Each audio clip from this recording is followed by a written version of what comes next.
What's up, YT World? This your girl, La Kiki, Miss D. See that is. And I'm not sure how my hair looking right now because my, yeah, I just washed this joint. So, yeah, I'm about to put some plaits in that joint because I'm getting tired of this ponytail. But, anyway, I ain't come on here for that. I came on here to just say my real quick, like literally thorough, because I'm about to play some cards, just drop the kitties off and, all the testosterone that was around me all this weekend off, and I'm about to have some me time. Yeah, some me time, which is playing some cards, big boy, big girl stuff. But anyway, I came on here because we just literally left the movie theaters, Hoffman Theater, that is out there in the Alexandria area, if you're familiar with the DC area, DC DMV area, that is. But anyway, we saw Batman, and I just want to say my quick thoughts on it real quick of like just not dissecting anything, everything, but just saying my thoughts, quick thoughts and opinions. I love Robert Patrick. I always loved, I'm sorry, yeah, I think his name is Robert Patrick. Correct me if I'm wrong, Robert. Anyway, Kirsten Stewart did him so wrong, first of all. Second of all, I love him, but the way they got this Batman looking like he just live in the dirt for real, like they got him literally looking like Batcave. I don't know why they keep showing us like the muscles he built up for this character in his back, because like I want to look at the front. I remember you looking like diamond crusted, you know, abs, flawless abs in the front. Like we want to see focus on that part of you and kind of remember a little bit, of where you came from. So yeah, when they finally showed a shot in the front, I'm like, okay, cool, swimmer's build. I love swimmer's build. But they kept showing us his back and the scars he had on his back. Like, okay, why? They kept following his motorcycle. I don't understand that part. The other thing I have to kind of critique, and it's like nitpicky or whatever, like very nitpicky, the end credits or whatever. I mean, I see what y'all did. Y'all got us with the little question mark. The joke is goodbye question mark goodbye. Basically, like y'all thought it was, audience. Y'all waited all this time and you thought it was you was getting something. This is not the comics that y'all looking for when something is left at the end. Like I'm going to keep y'all in lingering mode. Pretty much that was funny. That was funny as hell to me. And I'm sorry. I meant to say this is definitely a spoiler, because I know some people haven't seen it yet, but you wouldn't be tapping on me if you haven't seen it, unless you're one of the ones that's like, I want to know a little bit for myself, so I don't waste my time buying a ticket or not, or buying a ticket. So you curious, and sometimes some people don't get spoiled off of hearing what's going on. Like when they used to spoil it for Walking Dead, other than Glenn, I didn't want to know that, but I still had to see it for myself how it went down. Yeah, some people like me, I could hear the spoiler, and it's like, okay, I want to see how it went down, because everybody could exaggerate shit. So if you one of those, stick with it. So anyway, yeah, I don't like how the credits was ending either. It ended off like kind of like it was like you're watching a romance drama and not like a comic book, you know, type of movie. Normally they have some kind of comic-y type of font in their end credits or whatever. It just looked like a romantic comedy, like a real psychological romantic psycho comedy. That's the way it was giving me psycho credits. I don't understand that, but anyway, digging back into the front part of things, I really love the menacing stare in Batman's eyes. I love the way he showed more affection with his eyes and not just in a suit and we just see his eyes. Like it's just wearing a mask and, oh yeah, that's Bruce Wayne eyes. But he showed us the emotion in the character that I haven't seen in a while with Batman. I'm trying to think who else showed the emotion in their eyes like that, other than when you seen Robin as basically his parents died. His sister, I think his whole family had died, and you see him and he's just with I guess he was reliving it or something, and he had his mask on, and you could see the big drops of tears in his eyes. Like you could feel the pain, the emotion, the vengeance and stuff. And Batman had a lot of vengeance in his eyes. He had a lot of vengeance. But I was just like, also, Bruce Wayne, you're in your own mansion and you're walking all across the floors that Jeffrey is cleaning. How are you this grungy, dirty, walking around your house and it's like thick, dark chunks of black coal on your foot? Your household is not like I know he's coming up from the back cave, but literally like not the cave is literally like a workshop downstairs, down like all the way down, made in the dirt, another whole workshop, not literally a bat cave. Like I know they try to exaggerate with other Batman series of the cave and how like where he really came from, or he living amongst the bats and all that. Like come on, comic book, okay, but Bruce Wayne, he just built a whole new factory below. Yeah, he built a whole new factory like that. So that exaggerated part, and then that haircut was getting on my nerves. I did not like his haircut at all. I didn't like the makeup around his eyes. Like, are you one of the people, the villains that you're trying to get? I didn't like that part. I do like some pieces of it. I think I know where they were trying to go. Like, are you trying to, pay some homage to the dark, depressant Joker that Heath Ledger played? So now you wanted to make Batman the same, like, dark and depressant tone as well? Because I really love that adaptation of that Joker. I mean, I really love that. Love Heath Ledger as well. not just Brokeback Mountain. I knew him way before that, and 10 Things I Hate About You and all that. I love him, but and I love Jared Leto as well and everything. And I like that hood Joker that he was playing as well. I hope he come back. With I believe at the end, yeah, I'm not gonna say that yet, but anyway, this Batman was a little very vengeful. He wasn't more so on a mission. He was on some revenge shit, like pretty much. He was seeming like he was almost becoming the Gotham nemesis. He really needed Superman's help, and a lot of what happened tonight and what I've seen, he really seemed like he needed Superman's help.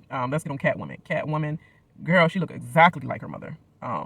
Zoe, what's her dad, oh, I can't even say his name. I don't know why I can't say his name, and I know him, and I know her, and I know the whole family. Kravitz, Zoe Kravitz, yes. She looked exactly like her dad and her mom at the same goddamn time. This is crazy. But she was working the mess out. Her little walk scenes or whatever. But it was like she was getting a mimesis, the what do you call it? The little venom eyes or whatever. She had that down pat. But the fact that she was doing a little crazy walk, I was like, nobody walked like a femme bot. Like, who is you? Like the freaking one of the gold digging members, Vanessa Bot. Like that's how she was walking. It was cute for her with her little petite self. I love her haircut. I seen some of the scenes where she kept snatching her daggone head off, and then her hair would be up, looking all over the place, and then the next thing like it's all manicured down. I was like, look at the little Hollywood blooper edits or whatever. I mean, they get paid good money, and I still quote that, But YouTube movie makers, okay, and they might be better. I'm just saying, it was just funny. But she was cool, but she was not my Catwoman for me. No, and it was not her. She definitely played that better than Halle Berry. No, and Halle Berry was not believable. All she was just sex in that Catwoman. It was a joke for me. But I feel like we should have got more of her backstory of. Well, I guess we did get a lot of her backstory of where she really, really came from and how vengeful she was. But we should have got more of her backstory or her forward story of how she became what she became. But I guess we're at the part now where she haven't become that all the way, because she was like a up and starting Catwoman. That's what she was like, a up and starting. Like she had her way, she already had her skills in fighting and all that, but she didn't fully transition yet into Catwoman and become evil. This is like before she transitioned and transcend into something that will probably become a nemesis, obviously in the future one day. Okay, getting on the nemesis of this whole, I felt like it was not enough. Showing the mob bosses and showing Penguin. I like that Penguin. I really like that Penguin. He had that walk down pack.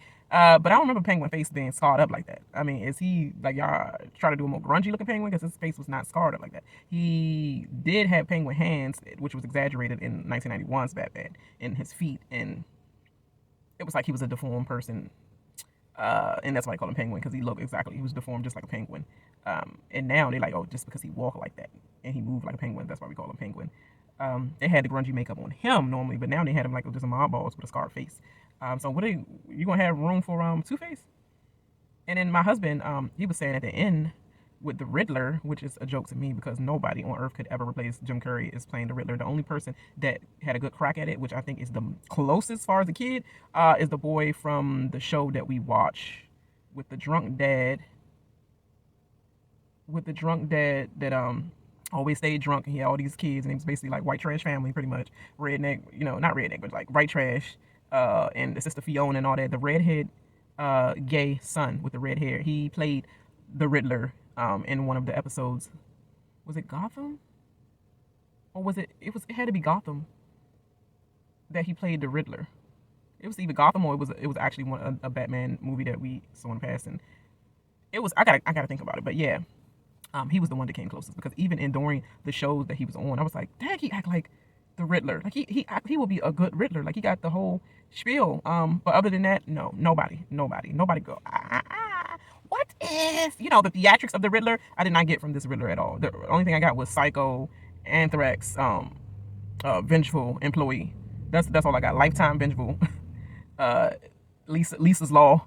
Sexual harassment, Lisa's Law, Lifetime Employee. The same crazy dude from the Lisa, I forgot what it's called, Lisa's Law, that the thing that actually started and kicked off harassment classes in the workplace, because you gotta watch this Lifetime stuff, because they be hitting off some truths, some real documentaries of real things. The little psycho, the psycho that used to always stalk the employee that he really liked, he even nutted in her water. Yes, nutted in her water.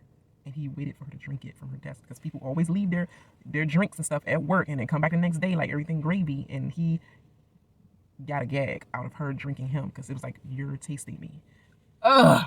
And from after knowing that period, I mean, I don't do it like that anyway. And if I did ever leave something on my desk, it's getting thrown away as soon as I go to work the next morning. But when I saw that, I was like, that is another level of stalk if I ain't seen stalkish.